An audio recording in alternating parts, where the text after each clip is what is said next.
ان الحمد للہ والصلاة والسلام علی رسول اللہ اما بعد اعوذ باللہ من الشیطان الرجیم بسم اللہ الرحمن الرحیم۔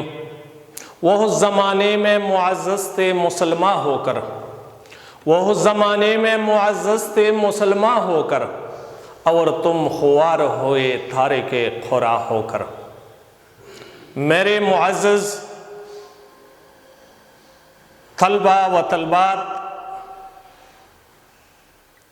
میں الازہر ایجوکیشنل انسٹیٹیوٹ پانڈ سے مضمون اسلامیات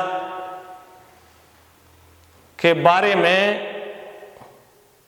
آپ سے بتا رہا ہوں۔ آج ہمارے موضوع درس ہے سورہ الانفال کی ابتدائی 4 آیاتیں اور تشریح۔ آپ اسلامیات کی کتاب کی پیج نمبر 1 اپنے سامنے رکھیں اور لیکچر کو سنیں۔ پچھلی 2 درسوں میں آپ نے مختصر خلاصہ سورہ انفال اور اس سے متعلقہ واقعات بدر کے بارے میں جان چکے ہیں۔ آج ہم باقاعدہ سورہ انفال کا آغاز کر رہے ہیں۔ الدرس الاول الف آیات تا 4 بامحاورہ ترجمہ اور تشریح سن سکیں گے آپ۔ اعوذ باللہ من الشیطان الرجیم بسم اللہ الرحمن الرحیم۔ یسألونک عن الانفال، یہ لوگ تم سے مال غنیمت کے بارے میں پوچھتے ہیں۔ قل الانفال للہ والرسول، کہہ دیجئے انہیں کہ یہ مال غنیمت صرف اللہ اور اس کے رسول کے لیے ہے۔ فاتقوا اللہ، پس اللہ سے ڈرو۔ وَأَصْلِحُوا ذَاتَ بَيْنِكُمْ، اور اپنے درمیان صلح رکھو۔ وَأَطِيعُوا اللَّهَ وَرَسُولَهُ، اور اللہ اور اس کے رسول کی پیروی کرو۔ ان کنتم مؤمنین، اگر تم ایمان والے ہو۔ انما المؤمنون الذین، یقیناً ایمان والے وہ لوگ ہیں، اذا ذکر اللہ وجلت قلوبہم، جب ان کے سامنے اللہ کی آیات ذکر کی جاتی ہے تو ان کے دل ڈر جاتے ہیں۔ وَإِذَا تُلِيَتْ عَلَيْهِمْ آیَاتُهُ، اور جب ان پر اللہ کی آیات پڑھ کر سنائی جاتی ہے، زَادَتْهُمْ ایماناً، تو ان کا ایمان بڑھ جاتا ہے۔ وَعَلَىٰ رَبِّهِمْ يَتَوَكَّلُونَ، اور وہ اپنے رب پر بھروسہ رکھتے ہیں۔ الَّذِينَ يُقِيمُونَ الصَّلَاةَ، ایمان والے وہ لوگ ہیں جو نماز قائم کرتے ہیں۔ وَمِمَّا رَزَقْنَاهُمْ يُنْفِقُونَ، اور ہم نے انہیں جو دی ہے اللہ کی راہ میں خرچ کرتے ہیں۔ أُولَئِكَ هُمُ الْمُؤْمِنُونَ حَقًّا، یہی لوگ، یہی صفات رکھنے والے سچے مومن ہیں۔ لَهُمْ، ان کے لیے، درجات عند ربهم، اپنے پروردگار کے ہاں بڑے درجات ہے۔ وَمَغْفِرَةٌ، اور بخشش ہے۔ وَرِزْقٌ کریم، اور عزت کی روزی ہے۔ عزیزان من، سورہ انفال کی 4 ابتدائی آیاتیں میں نے آپ کے سامنے ترجمہ کے ساتھ پڑھی۔ اب ہم آتے ہیں ابتدائی آیت کی طرف۔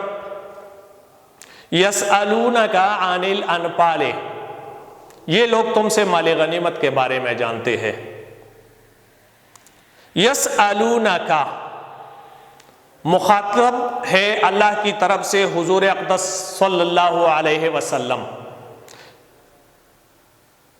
اور پوچھنے والے ہیں وہ صحابہ کرام، مجاہدین، غازی جو بدر کے غزوے میں شامل تھے۔ چونکہ یہ ایک باضابطہ پہلا معرکہ تھا، مال غنیمت حاصل ہوئی تھی، اس سے پہلے مال غنیمت کے تقسیم کے بارے میں کوئی قانون موجود نہیں تھا، تو وہ لوگ مجاہدین مسلمان آتے تھے اور حضور اقدس صلی اللہ علیہ وسلم سے پوچھتے تھے کہ اس مال کے ساتھ کیا کیا جائے، تو اللہ تعالی اس کا جواب نقل کرتے ہیں، سوال کو دہراتا ہے پھر جواب نقل کیا کرتا ہے، تو کہتا ہے یسألونک، یہ مسلمان مجاہدین غازی لوگ اے محمد صلی اللہ علیہ وسلم تم سے پوچھتے ہیں، دریافت کیا کرتے ہیں، سوال کیا کرتے ہیں، سوال اٹھاتا ہے عن الانفال، مال غنیمت کے بارے میں۔ پہلے میں آپ کو بتا بھی چکا ہوں کہ یہ جو انفال ہے، انفال یہ جمع لفظ ہے، واحد ہے فیعن اور نپل بھی۔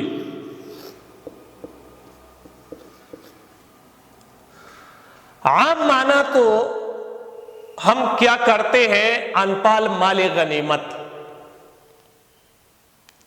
لیکن اندرونی لحاظ سے، علم کے اعتبار سے جب ہم اسے تقسیم کیا کرتے ہیں تو ایک انفال ہے اور دوسری اس کے ساتھ تو مال غنیمت ہے۔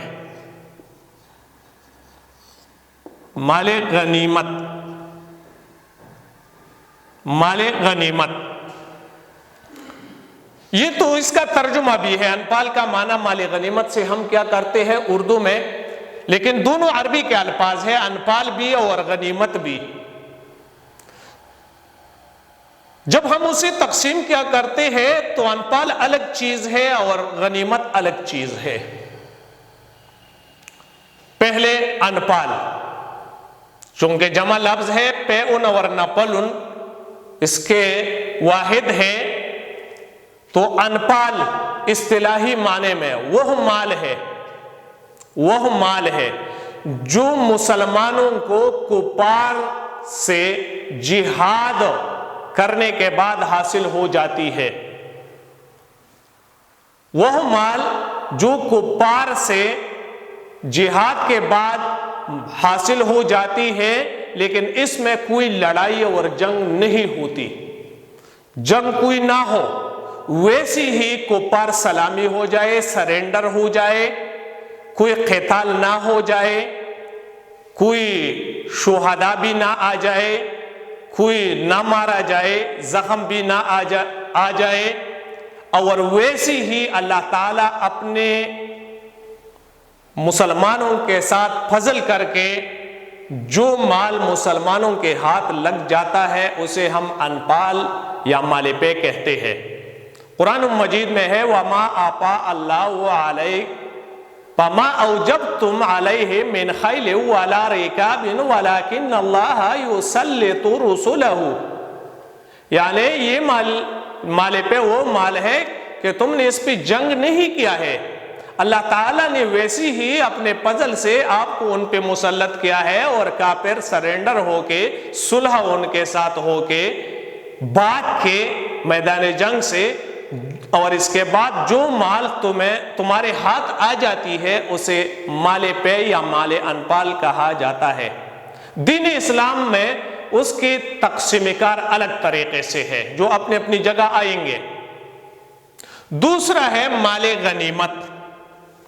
مال غنیمت دراصل وہ مال ہے جو مسلمانوں کو کفار سے حاصل ہو جائے، لیکن جنگ کرنے کے بعد، جنگ کرنے کے بعد، لڑائی ہونے کے بعد، قتال ہونے کے بعد یک طرفہ دو طرفہ اموات ہونے کے بعد، زخم آ جانے کے بعد، گھوڑے اور موقع کے لحاظ سے جو بھی جنگی لوازمات ہے تو استعمال ہونے کے بعد مسلمانوں کے ہاتھ کافروں سے جو مال قبضے میں آ جاتی ہے اسے مال غنیمت کہتے ہیں۔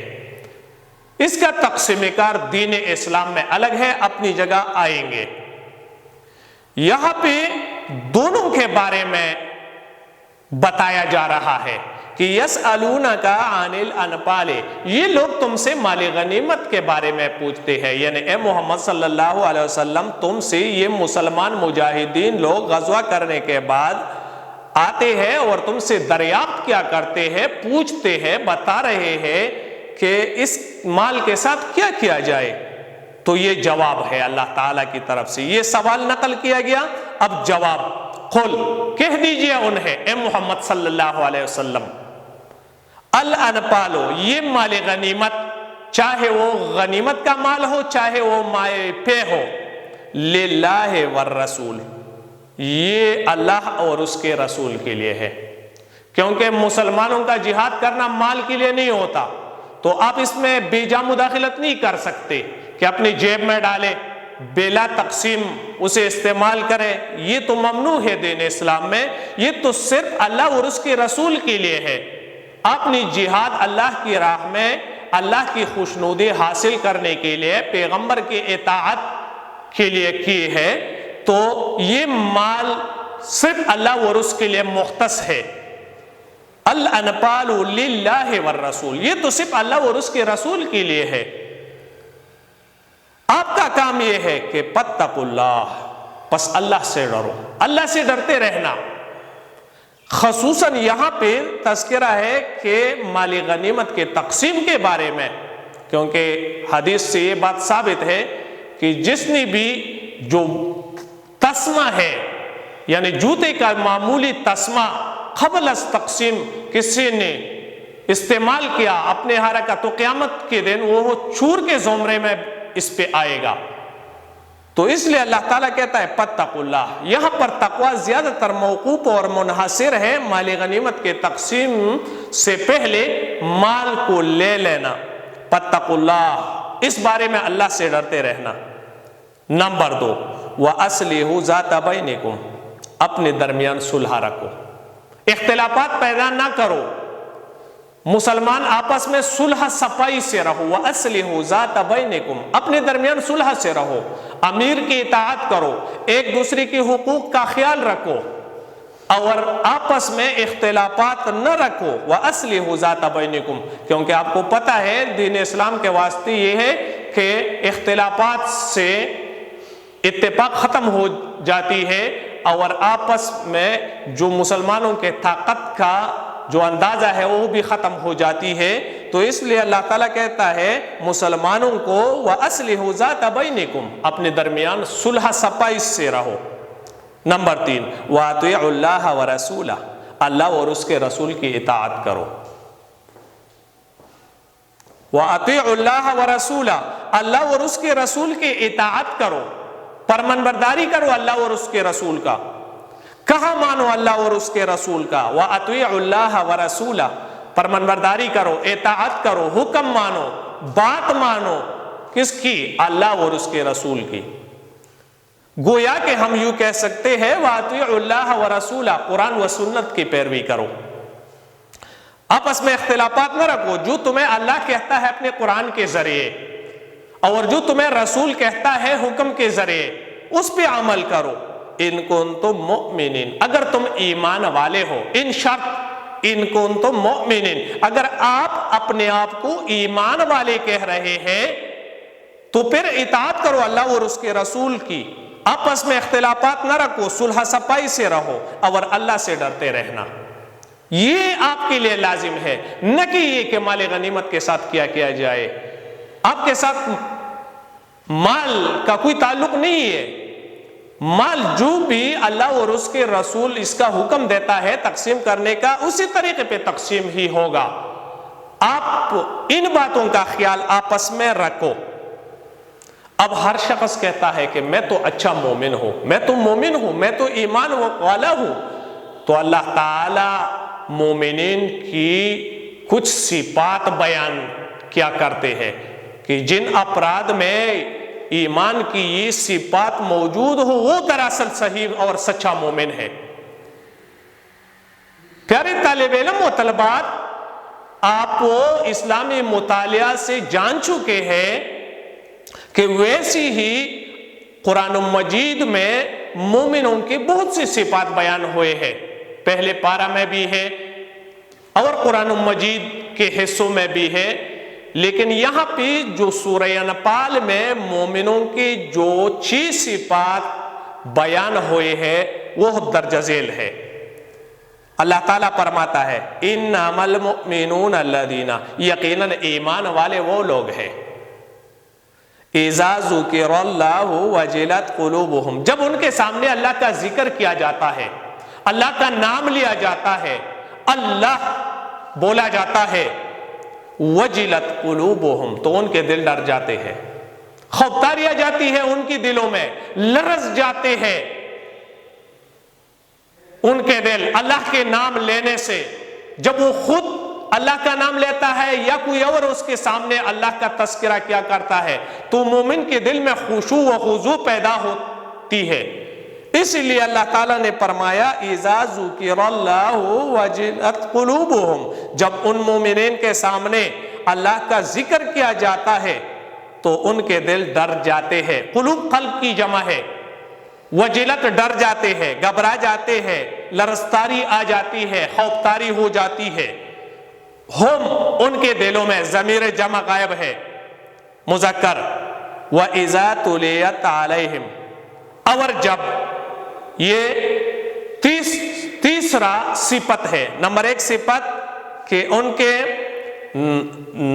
اللہ کا نام لے کر ان کے دل میں خوفداری پیدا ہو جاتی ہے۔ نمبر 2 وَإِذَا تُلِيَتْ عَلَيْهِمْ آيَاتُهُ، جب ان پر اللہ تعالیٰ کی آیات پڑھ کر سنائی جاتی ہے، کوئی اور اس کے سامنے اللہ کے احکامات، پیغمبر صلی اللہ علیہ وسلم کے احادیث پڑھ کر سناتے ہیں، کوئی آیات کا تذکرہ اور تشریح ہوتا رہتا ہے، تو ان کی حالت یہ ہوتی ہے وَإِذَا تُلِيَتْ عَلَيْهِمْ آيَاتُهُ، جب ان کے سامنے، ان مومنین کے سامنے اللہ کی آیاتوں کی تلاوت کی جاتی ہے، زَادَتْهُمْ ایماناً، تو ان کا ایمان بڑھ جاتا ہے، ایمان بڑھ جاتا ہے۔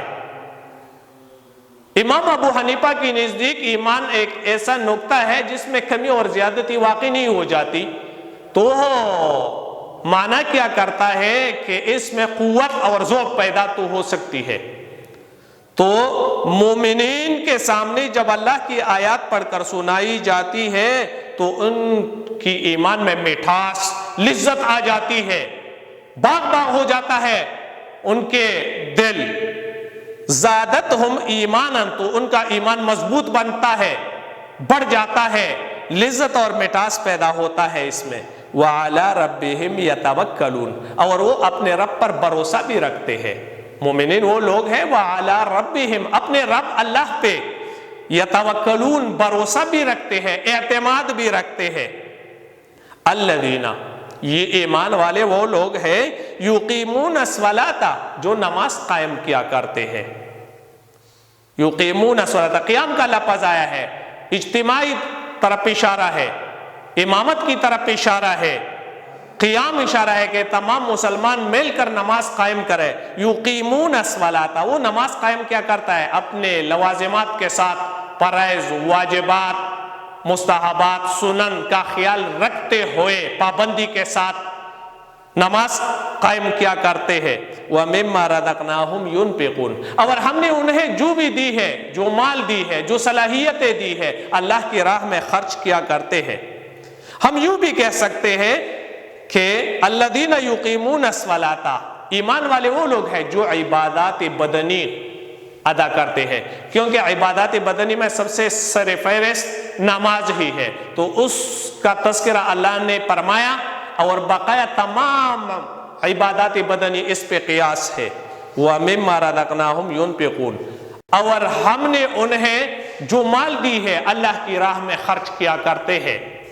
یعنی مالی عبادات میں سب سے پہلے زکوٰۃ ہے تو تمام مالی عبادات اس پہ اور قیاس ہے. وَمِمَّا رَزَقْنَاهُمْ يُنْفِقُونَ اور ہم نے انہیں جو دی ہے اللہ کی راہ میں خرچ کرتے ہیں. أُولَٰئِكَ هُمُ الْمُؤْمِنُونَ حَقًّا یہی لوگ یہی صفات رکھنے والے سچے مومن ہیں. اپنے ایمان میں وہ سچے ہیں کہ وہ ان تمام باتوں کا خیال رکھتے ہیں.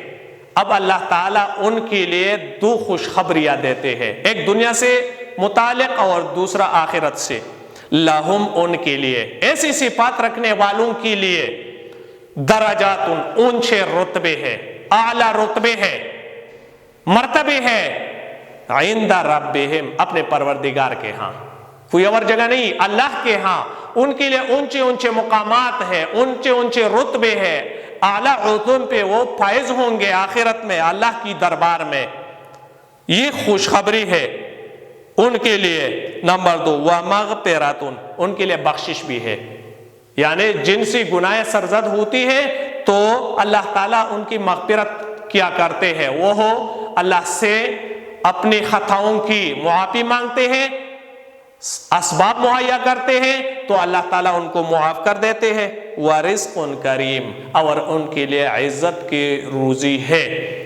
یسألونک عن الانفال یہ لوگ تم سے مال غنیمت کے بارے میں پوچھتے ہیں. قل الانفال للہ والرسول انہیں کہہ دیجئے ہے کہ یہ مال غنیمت اللہ اور اس کے رسول کے لیے ہے.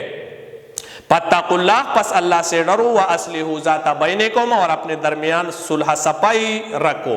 واطیعوا اللہ ورسولہ اللہ اور اس کے رسول کا حکم مانو. ان کنتم مؤمنین اگر تم ایمان والے ہو. انما المؤمنون الذین یقیناً ایمان والے وہ لوگ ہیں اذا ذکر اللہ جب ان کے سامنے اللہ کا ذکر کیا جا رہا ہو. وجلت قلوبہم تو ان کے دل ڈر جاتے ہیں. واذا تلیت علیہم آیاتہ اور جب ان پہ اللہ کی آیات پڑھ کر سنائی جا رہی ہو. زادتہم ایمانا تو ان کا ایمان بڑھ جاتا ہے. وعلی ربہم یتوکلون اور وہ اپنے رب پر بھروسہ رکھتے ہیں. الذین یقیمون الصلاۃ یہ وہ لوگ ہیں جو نماز قائم کیا کرتے ہیں. ومما رزقناہم ینفقون اور ہم نے انہیں جو مال اور جو صلاحیتیں دی ہے وہ اللہ کی راہ میں خرچ کرتے ہیں. اولئک هم المؤمنون حقا یہ لوگ سچے مومن ہیں. لہم ان کے لیے درجات درجے ہیں, بڑے بڑے درجے ہیں. عند ربہم اپنے پروردگار کے ہاں. ومغفرۃ بخشش ہے, معافی ہے. ورزق کریم اور عزت کی روزی ہے. بارک اللہ لی ولکم فی القرآن العظیم ونفعنی وإیاکم بالآیات والذکر الحکیم.